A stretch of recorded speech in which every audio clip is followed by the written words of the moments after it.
Welcome to the second segment of this conference. I can see that people are getting to know new friends, beginning to chat with lots of people, which is what we expect. I want to give you an assignment. By the time we finish the conference tomorrow, make sure you know everybody by name. If you don't, we will not allow you to leave. Okay. So we are about to do something I've not been able to do. I have always tried to juggle just 2 balls, and I cannot. I see some people juggle 3 balls, 4 balls, 5 balls, and I wonder how can they manage to do that? 2 balls, I struggle. As you are all aware, we are combining 2 conferences in one. We have construction features, and then we have Psycon. So the first keynote that we had talked more about construction features, delved more into Psycon a little bit. The second keynote will try and delve more into Psycon, looking at how we can weave psychology, construction, as we are moving towards the future. So it helps us to stretch our tentacles, our horizon, all in a way of seeing how we can do things better, what we are already doing. We are already good at what we do, but there's always room for improvement, and that's what this conference will help us to achieve. So it will reposition us to look forward as to the things we can do. And we are very privileged to have a keynote speaker who has juggled more than 2 balls. So I'll humbly sit down and learn from him. And he was quite, we were quite happy when he accepted our invitation to come, and he drove all the way to join us here. So without further ado, I will invite our next keynote speaker. He will introduce himself properly because it's a long CV, and share with us some insight. Let's give a round of applause to the Canter.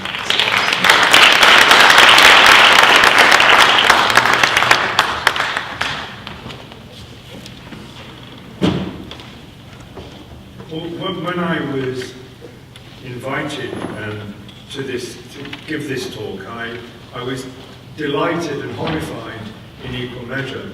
I was delighted that the whole area of the interaction between psychology and building design and environmental design more generally was being given some privileged position and was beginning to re-emerge as a discipline. And I was horrified to discover that so much of the work that was lively and active in the 1960s and 1970s has been totally forgotten. I mean, it is really remarkable the way in which academics and professionals feel the need to reinvent the old ideas each generation. And so I was very keen to try and give you the context for the ways in which psychologists and architects and other people in the design professions really did work together and begin to develop an understanding of our interactions with our physical surroundings. And I thought the best way to do this is to try and give you some background as to how this discipline developed, and some of the emerging theories and ideas that characterize it today. And so, as I said, it's a brief history, probably emphasizing the early stages of the development of why it was that psychological research procedures were being applied in relation to the built environment. Because it was indeed my early professional career very much part of that, It has a somewhat autobiographical quality. I actually started off as a psychologist in the Department of Building Science at the University of Liverpool, doing my PhD on the impact of open plan office design. I was awarded each year, I can say with even more confidence, I was awarded my PhD before most of you were born, in 1968, and then worked in a School of Architecture on a research unit that was looking at building performance, and then as a lecturer in the School of Architecture, looking at student designs and giving comments on them. And I actually published a book in 1970, in the early 1970s, called Psychology for Architects, reviewing all the different ways in which psychology can contribute. So I'll give you some of the background so you understand where it all came from and why there was some sort of activity going back to really the stages just after the Second World War. In fact, during the 1970s, just about every school of architecture in Britain had a psychologist on the staff. Usually only one, and many departments of psychology, particularly in North America and in Britain, had a psychologist who was interested in architecture. Usually only one, and they used to get together, a bit like Alcoholics Anonymous, get together to actually compare notes on what they were suffering and how nobody knew what they were doing. And as far as I can tell, there aren't so many people today, but it's still a relatively rare grouping. And the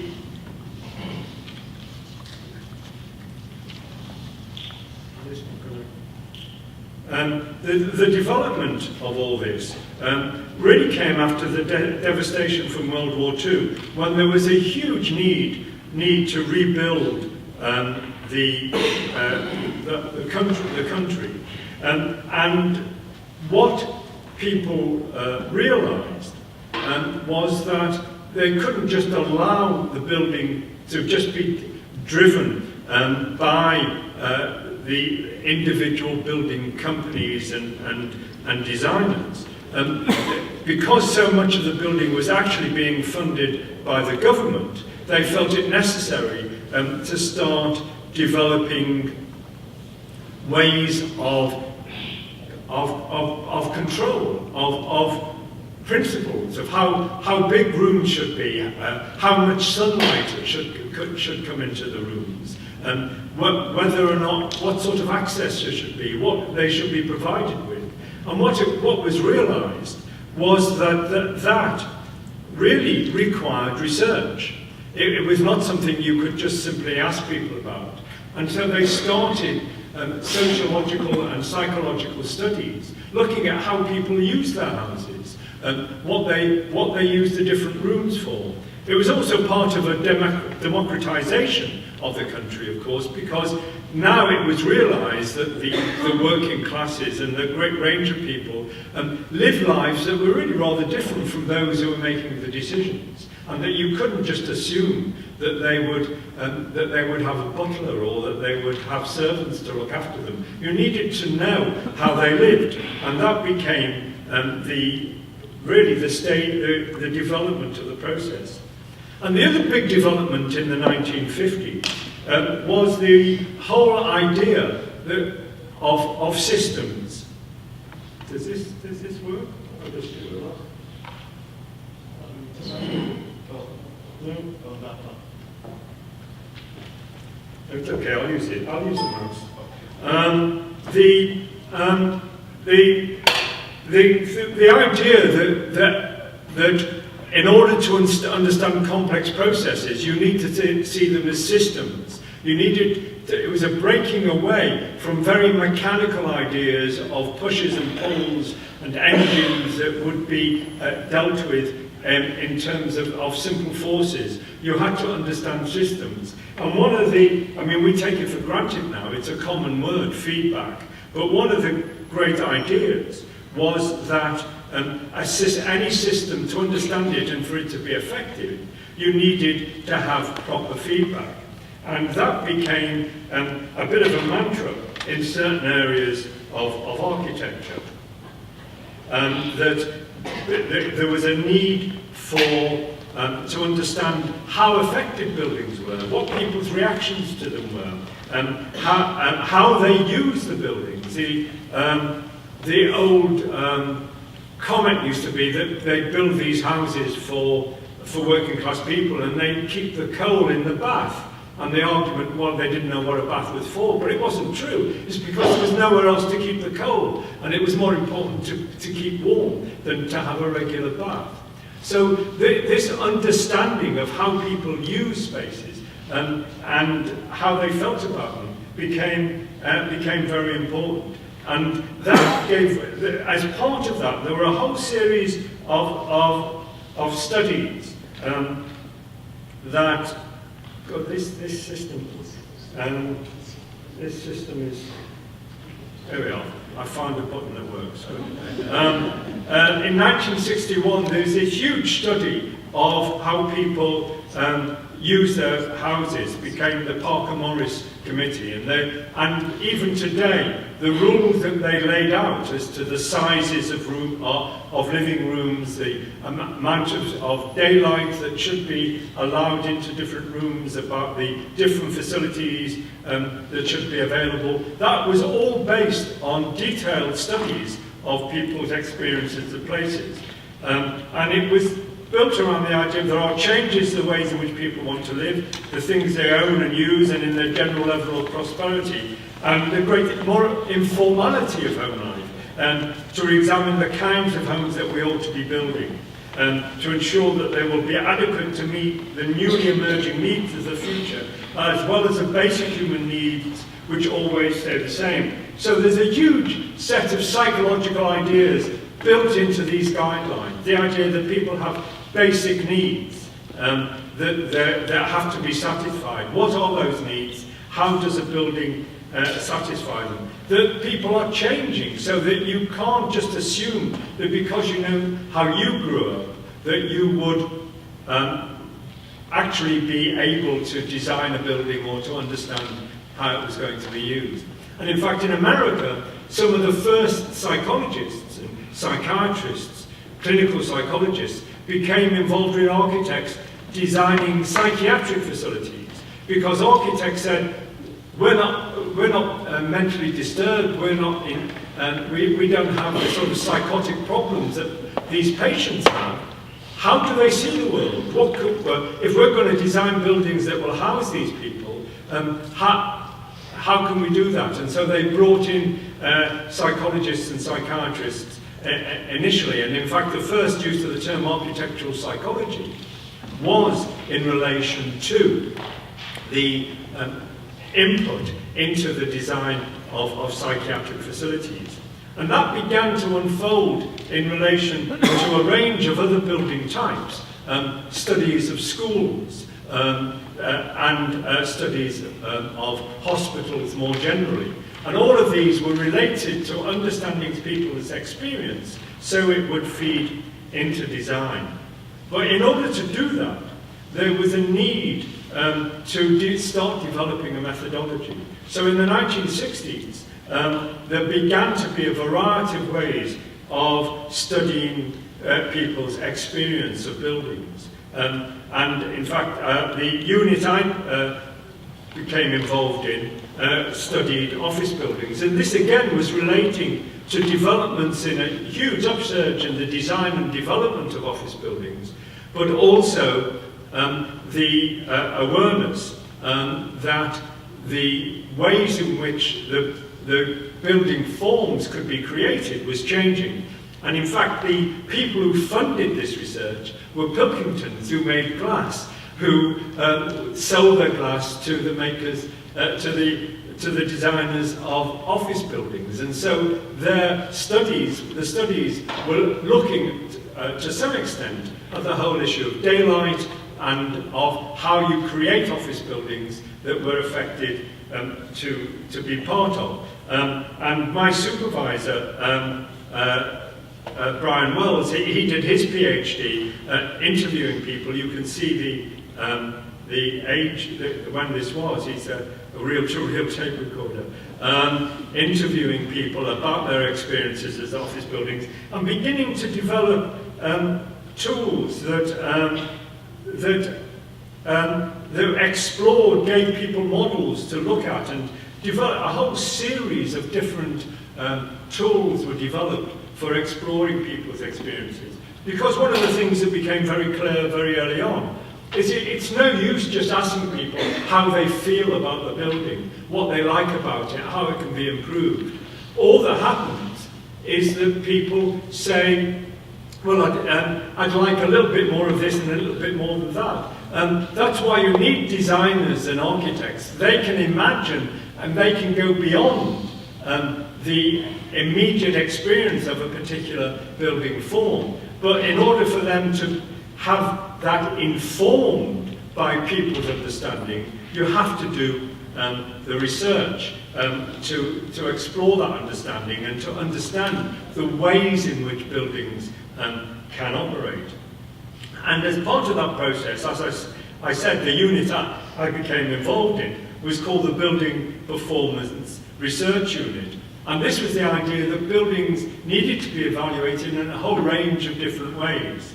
And it was a multidisciplinary team with a physicist and an engineer. And the engineer, actually Tom Mavel, went on to develop lots of computer software that actually calculated the heat loss and what was necessary for calorific gain in various buildings and so on, which became very significant. And I was involved in evaluating buildings, and we particularly focused on school buildings. And that whole process of evaluating buildings and developing methodologies for doing that has become a continuing area of research. And there is still work on carried out evaluating buildings and using that to understand people's experiences.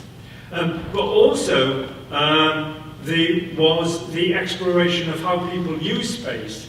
And this was one, there were 3 or 4 seminal books in the late 1960s.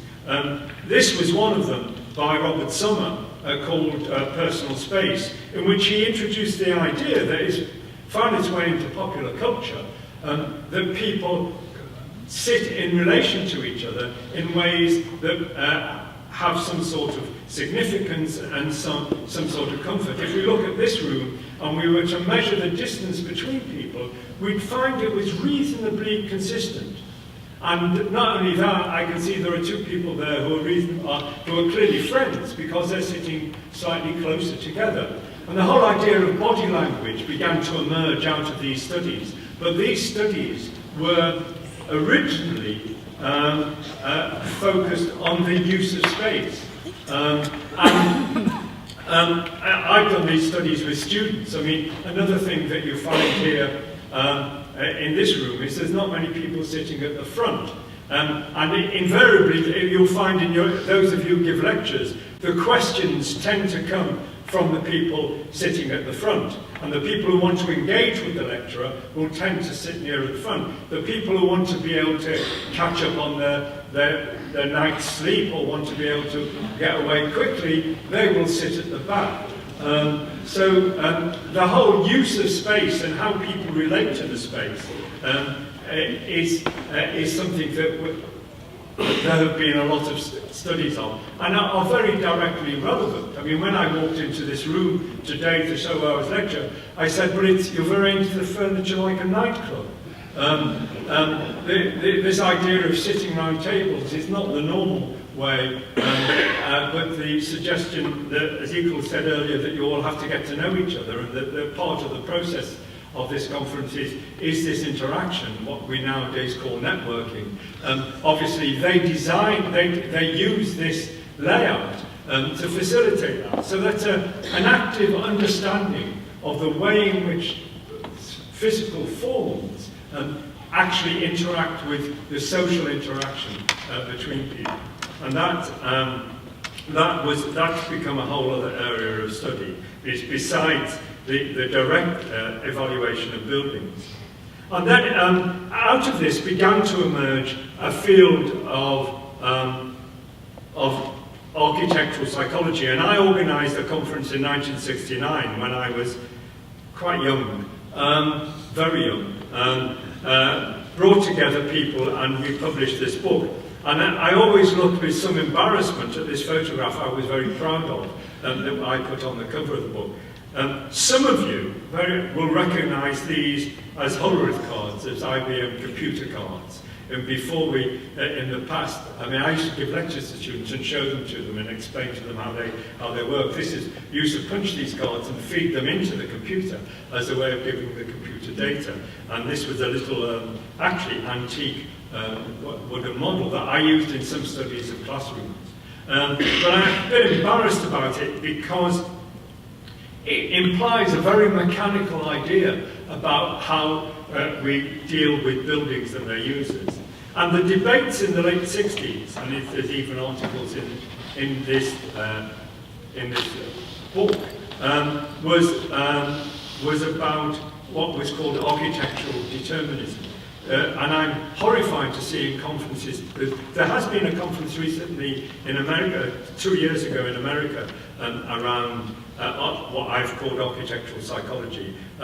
So it's beginning to re-emerge. And it's to my horror, they're beginning to discuss again what was called architectural determinism. The idea that buildings shape human behavior in a very direct sense. And that's just not the case. This room would be quite different under different circumstances, even with the same layout. So the idea, there's an article you can see the sort of things that were being discussed in 1969. The relationships between the approach to architecture and how architecture and psychology differ in different sort of their approach to the disciplines. They're beginning to explore the sort of theories that might be relevant. And then issues like thermal comfort, visibility and privacy, and even the whole, Roger Walls was one of my first PhD students. He did a study of what makes a room seem friendly. And I gave, my presentation was called Should We Treat Building Users as Subjects or Objects?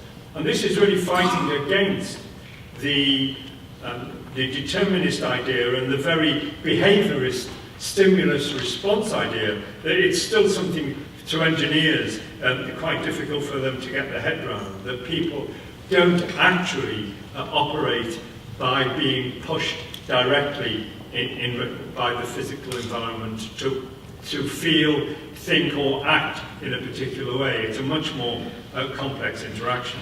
And in fact, in the 70s, when there were a number of books published in architectural psychology, they often used to start with a quote from Winston Churchill, because when the Houses of Parliament were bombed, there was in the Second World War, there was a big discussion about whether or not it should be rebuilt where it was, in which, in fact, there's not enough room for everybody to have a seat, or should it be moved out of the city into some grand new modern building. And Churchill gave a very interesting speech, which is often seen as almost the foundation of architectural psychology. He said, we shape our buildings, and after that they shape us. And that whole interaction between the formation of the buildings and how people deal with them was very interesting. He actually said that it was good that the Houses of Parliament were too small for everybody to have a seat, because it meant when it was not a lively debate and everybody wasn't there, it didn't seem empty. And when it was a very important debate, it felt absolutely full. He also said, we've seen what's happened to democracy when every member of Parliament has a desk with a lid to bang.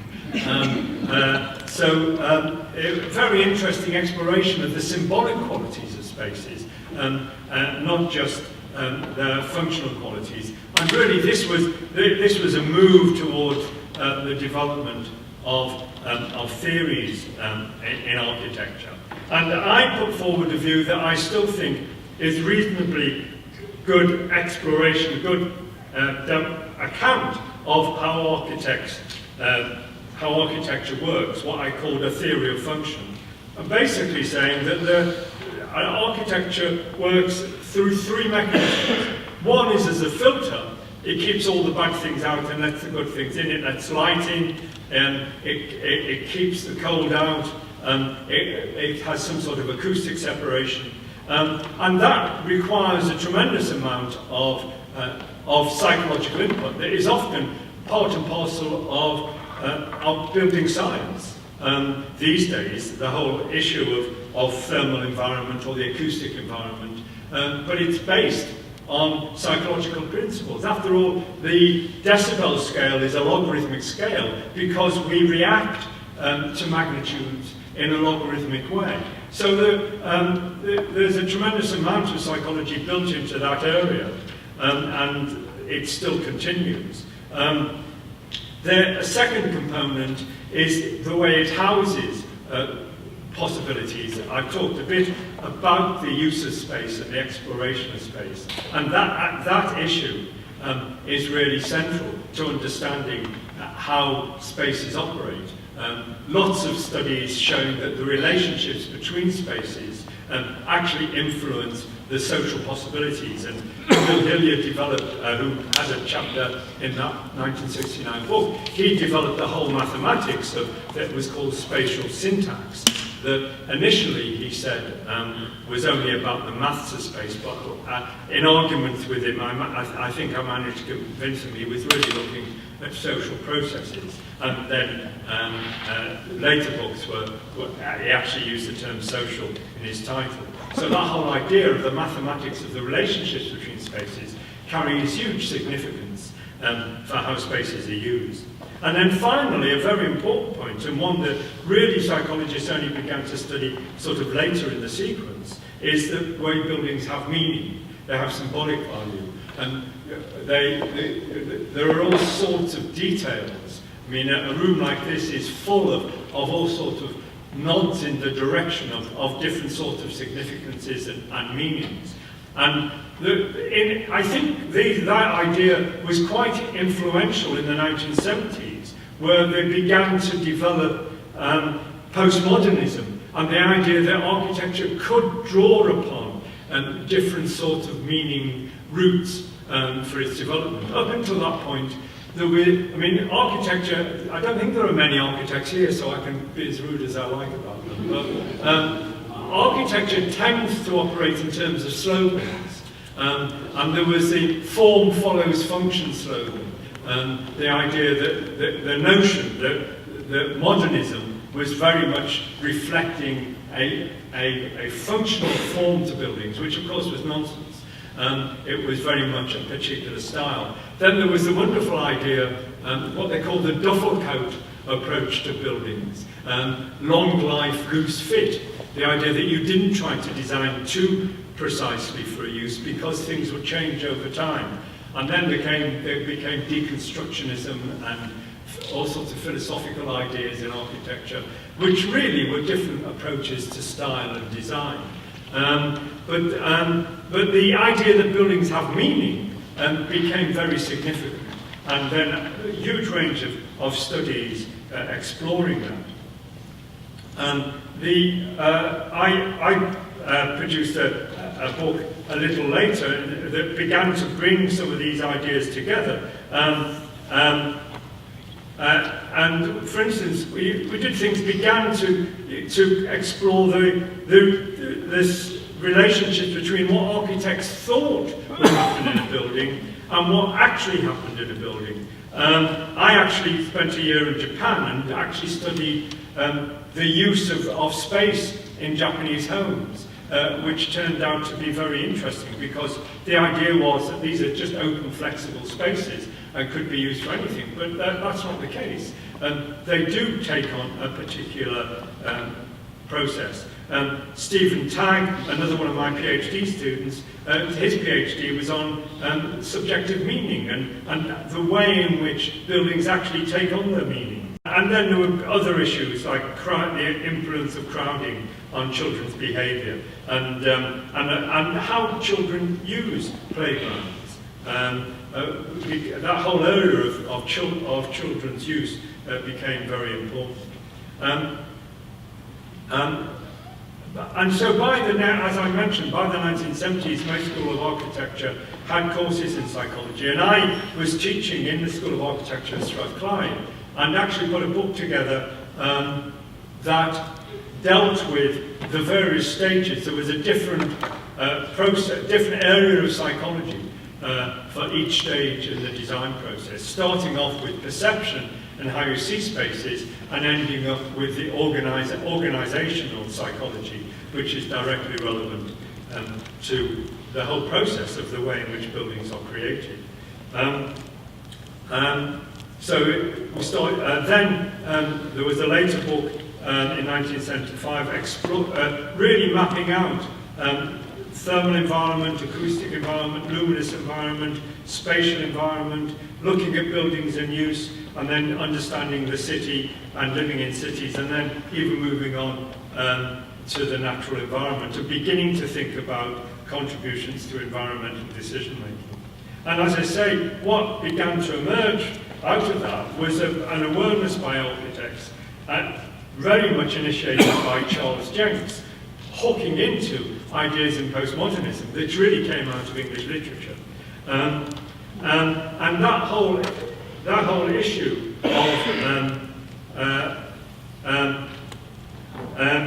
of developing beyond the idea of a new excitement in building forms, partly made available by the new technology.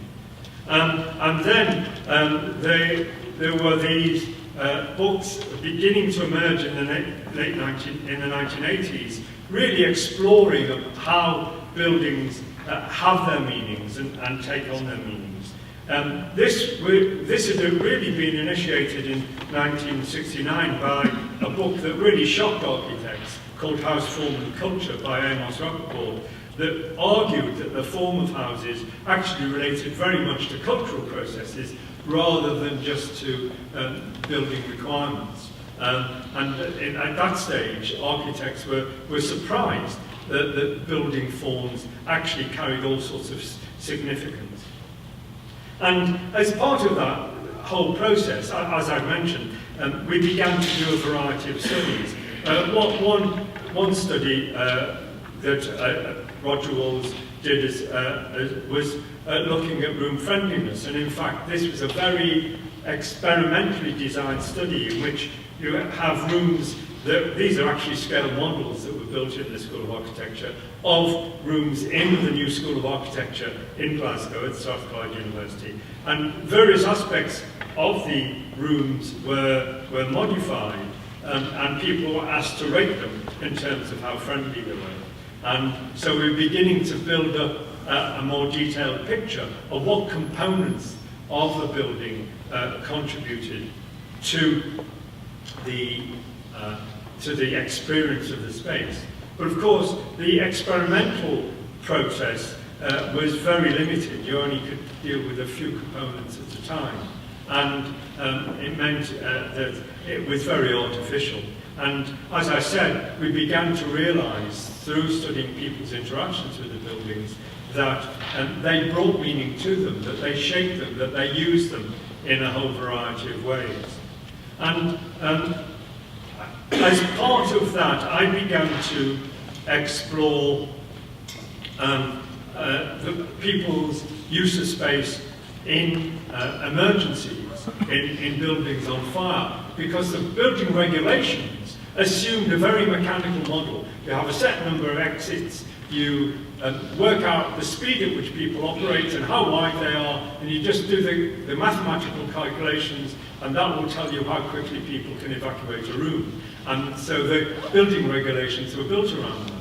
Well, elementary study shows that people don't behave in that mechanical fashion for all sorts of reasons. So I started studying what happens in behaviour in fires, and you can't do this in experimental ways. You actually have to study actual buildings. And what happened was that the British police became very interested in what became known as offender profiling.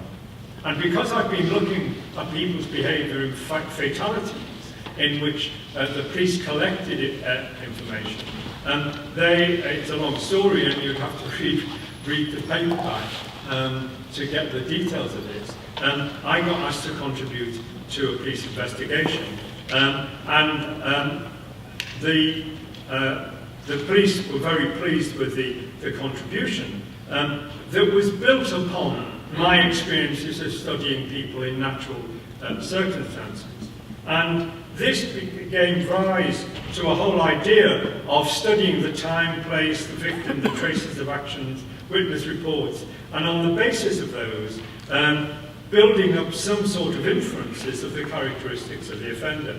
And a whole area of research that I called investigative psychology actually emerged out of this. That is now a major discipline with master's courses and textbooks and so on. And what happened was that people were much more interested, students were much more interested in studying rape and murder and serial killings and the nasty things that people do, rather than studying people's experience of places and what they do in country parks and so on. And so I drifted into working in investigative psychology. And I also always look back to this earlier work in architectural psychology, which became called environmental psychology, because the pictures are so much nicer, and it really was my first area of interest. But the reason I mention this is that it really reflected. I mean, some people say that investigative psychology is a direct development of environmental or architectural psychology, because what we're always doing in the context of buildings is we have the whole account of what people do and how they use and experience the places, and we're trying to develop inferences about that. And in fact, there's a rather fun book by an environmental psychologist, Sam Gosling, he's published quite recently, in which he looks at rooms and shows what sort of aspects of the personality is reflected in how the room is organised. And many years ago, I had a student doing something like this with therapists, looking at their therapeutic room. And the way the room is organised tells you about the whole approach to therapy. And we're used to this sort of stereotype of the psychiatrist, the psychologist sitting behind the couch with the patient lying on the couch, which is very much part of psychoanalytic therapy. Well, that is a very direct physical relationship that actually enshrines the relationship between the therapist and the patient. And other ways of organising it. A man who became the president of the Royal Institute of British Architects, he did his doctorate on office, something similar in offices. And you'll find it, if you go into somebody's office and the door faces, there's a desk, person sitting behind the desk, and you face them, that implies a very distancing, formal relationship between the individual behind the desk. And that is very typical of senior officers in very bureaucratic organisations. In universities, often you'll find that the desk is against the window, the lecturer sits on the door side of the desk and may even have a chair near him, so that he's welcoming people into that space. So many of these subtleties of how a space is organised and of the material that is used in it reflect the relationships of individuals, and that has become a whole area of activity. In fact, I had one student who said he could, if you showed him the waste paper bin that was in an office, he would tell you what the nature of the organisation was, because of the way in which these decisions are made. To some extent, these ideas have found their way into popular knowledge, but the detailed study of them has still not carried on. So these ideas began to develop, and really the central theoretical idea that emerged was the idea that individuals bring an understanding to a place, bring a set of expectancies, that we all have agency, we all act on the world and operate in relation to that understanding. That thinking of individuals simply as biological processes is not very helpful. And I could go on at great length about that. I've published around this idea because I feel very strongly that biologizing human beings really ignores the central issues of meaning and agency. The places are given meaning by the way in which people use them. And we've developed ways of exploring this, and this is a recent study, in fact, that related to planning regulations, in which they wanted to study the ways in which people made use of public spaces. What we used was a multiple sorting task, that we gave people lots of pictures of places and we asked them to sort them into places that were similar to each other and distinct from the other groupings.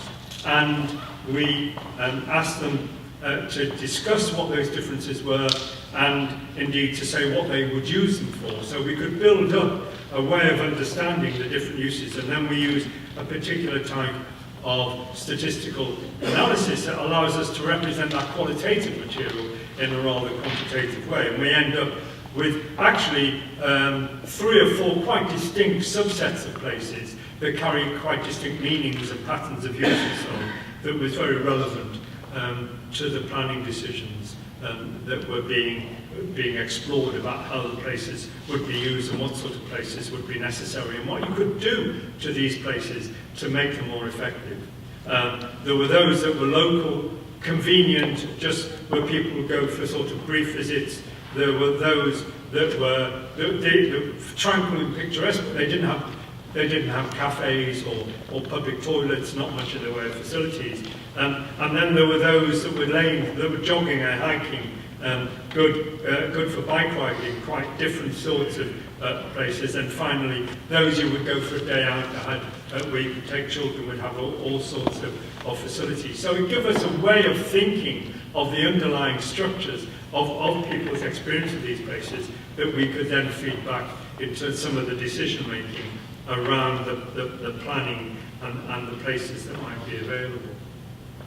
So that really grew out of the work that a book I published in 1977 that is still quoted, The Psychology of Place.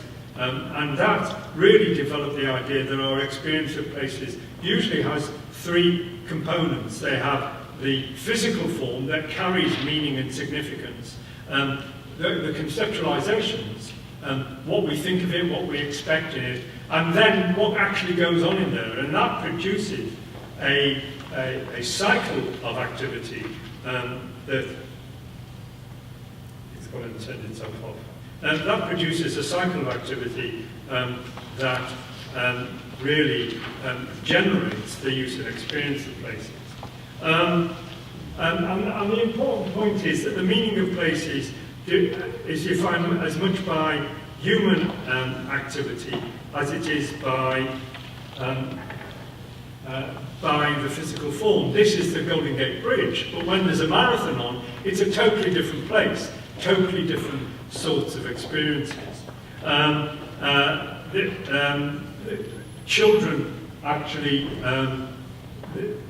use these places, bring meaning to them. These are actually, the little girl at the front now is now head of the television company, my eldest daughter, and the little boy works for Philips in Holland. And so this is a very old photograph. But it's the way they give significance, meaning to a place. This person has turned this into his bedroom in that particular context. And this leads to rules of place, which are very important, and it's very significant in relation to the disasters. This is when we studied the behaviour in the King's Cross fire, where 31 people died. We looked at where people were, where the bodies were found of people. The fire occurred on the escalator, and when we looked at where the bodies were found, we found that everybody was in a position that related to where they would be going under normal circumstances. In other words, they were continuing, even through smoke, with flames coming up behind them, they were continuing with their normal pattern of behaviour. And that idea that there are certain rules that we all fit into and give places meaning and shape our interactions with them are very important. And it's only under very dire circumstances that those change. I did a study looking at behaviour in football grounds, because in the 1980s there were more people died in football ground crowd crushes than died in the steel industry, which is a very potentially dangerous industry. And the book published in 1989, in which we predicted there would be even more death and destruction if they didn't change the whole way, the whole experience, the whole way of indicating what going to a football match was about. And that was the cover that was selected by the designer, without any. And really, a few weeks after the book was published, there was the Hillsborough disaster, in which people were killed. So these ideas about how people use space carry real meaning and significance, and really are directly relevant to the whole design process. And so, really taking the idea from the work I've been doing with the police, is and where we sort of went wrong, and why it all faded out of use in architecture and design, was that the idea somehow, some teams of architects thought, oh well, we'll have a psychologist on the team and they can help. And it's a bit like the profiler, the Sherlock Holmes character, the cracker character, who comes into the decision-making process and actually influences change. And my argument is it doesn't work like that. That what happens is psychologists develops understandings of how things work, frameworks, systems that find their way into the design process. And I have just a couple of final points around this. One of the contributions that I've made recently was in relation, under human rights legislation, the inhumane, brutal punishment is not allowed. And so various presidents have brought human rights claims into court. And I gave evidence drawing on environmental psychology to actually help the court understand what the experience was. In other words, I didn't say that the conditions made people ill or mentally disturbed, but I said if we understand how people experience places, then we can argue much more clearly what it was about these conditions that make them inhumane. The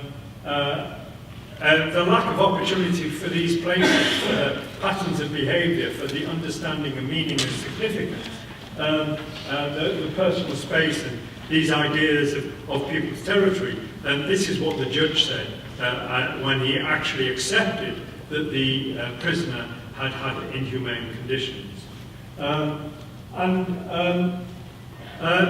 The point really, the central point is, I'm not trying to suggest that psychologists become surrogate building designers. I'm not suggesting that psychologists should really become experts and generate the imagination of what building forms should be like.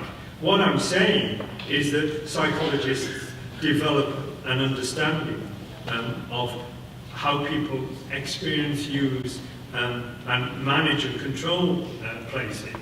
And where we went wrong in environmental psychology is we never took that on board. We never really studied what the decision-making process is. And I think some of the presentations at this conference are looking much more directly at the decision-making process. And the fact, for instance, that architects have very little influence over many buildings in most of the world. There are all sorts of other processes that have that influence. And so it's terribly important that the research relates to that. And this means that the research question has got to relate to the problems that the design professionals are operating with. It's got to create information in a way that they can use it, and it's got to produce responses that give rise to options that are feasible within that context. And I think we ignored that in environmental psychology. We just got very interested in the meaning of buildings, and then that became part and parcel of studies of perception, and it became an aspect of perceptual psychology or even areas of social psychology. It drifted away from direct connection with building forms. And on the other hand, design, because of the huge potential of what is possible now, both in terms of materials available and in terms of the computer-aided design and the great flexibility of what it's possible to do with buildings today, has moved building design professionals away from thinking about building use in a much more direct way, and has led just increasingly to a concern with the excitement of the form, rather than those who will experience and use it. Thanks very much.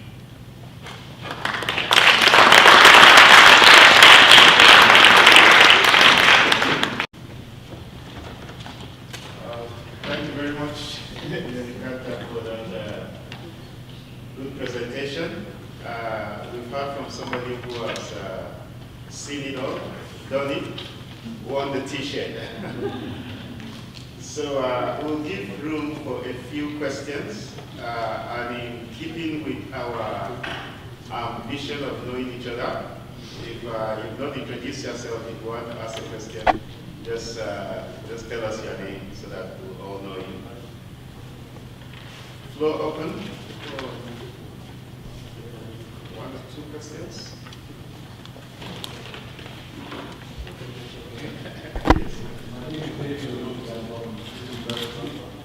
Thank you so much for that presentation. I was really fascinated by your conference proceedings.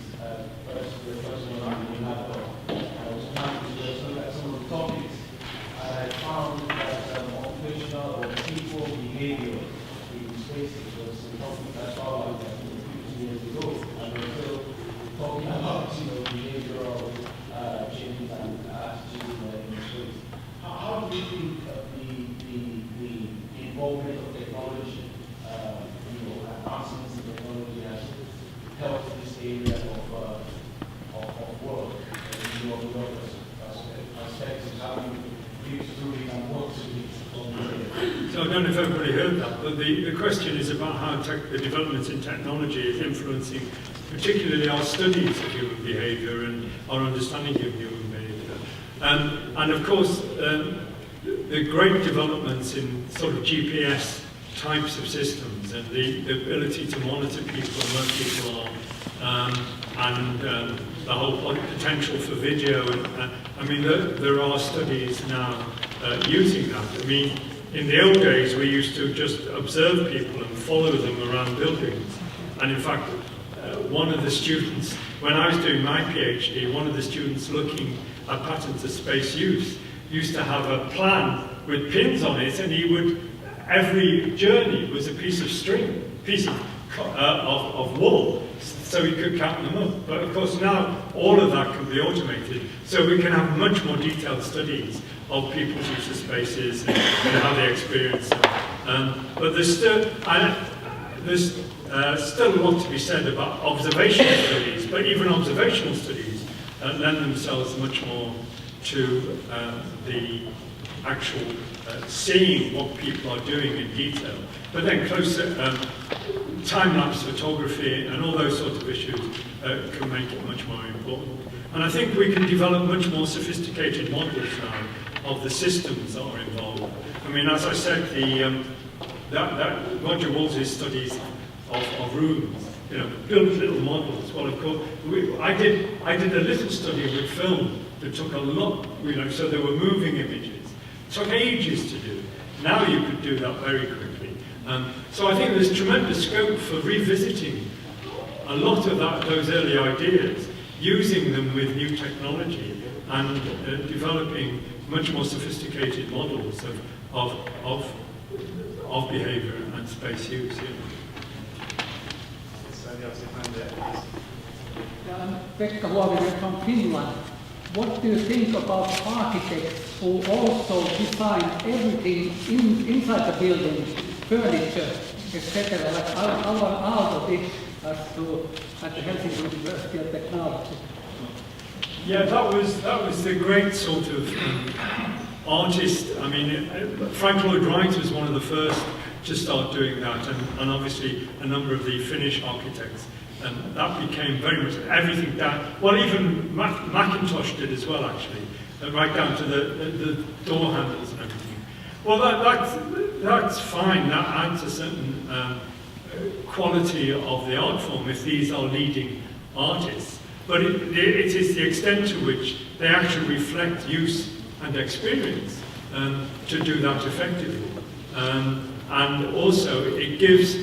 Some people would argue it gives a very arid approach to buildings because buildings are much more complex phenomena than that. And anybody, if you look at anybody's house, it will have a huge mixture of things. It's one of the mistakes they always make in television when they set something in the 1950s. They have everything, furniture from the 1950s, but people in the 1950s would have Victorian furniture, and they'd have furniture from the 1930s. I mean, people live in much richer sort of environments than that. So it's an interesting idea, and it can be very powerful in terms of the impact of the building. But we need to think why it's being done and what sort of autocratic, almost fascist control is being imposed on the building by doing that. I tell you one thing it reminded me of, actually. When we did the study of school buildings, we did one very little simple thing. The architect ran with the original plan and looked at how much the school building had been changed. And I looked at the general satisfaction with the school building. And what we expected was that the more changes, the less satisfied, because they had to do things to change. We found the opposite. The more changes they made to the building, the happier they were with it. They could impose their view on it. And it's quite interesting in museums, the most used space is the shop, where people actually interact with the artifacts and so on. So I think allowing people effectively to interact with places and change it and modify them has a lot going for it. You know the study of Pessac, of Corbusier's housing development. It is all square developments. Well, somebody went back 20 years later, in fact people were growing plants on it and added bits on, and some were complaining that this was destroying the form. But many people said that was one of the great strengths of the designs. It allowed people to actually introduce their own experience and perspectives on it. Anybody else? Okay. So just before we move to our parallel sessions, I've been asked to remind those who don't know the way to the Molyneux for the evening dinner. If you want somebody that knows the direction, come to the marble where we did the registration before 7:15. people that are leading the way will leave there at 6:45 p.m. So if you get there before then, you'll find people to go with you. We have a token for you, just our appreciation for you taking the time to come. Thank you very much.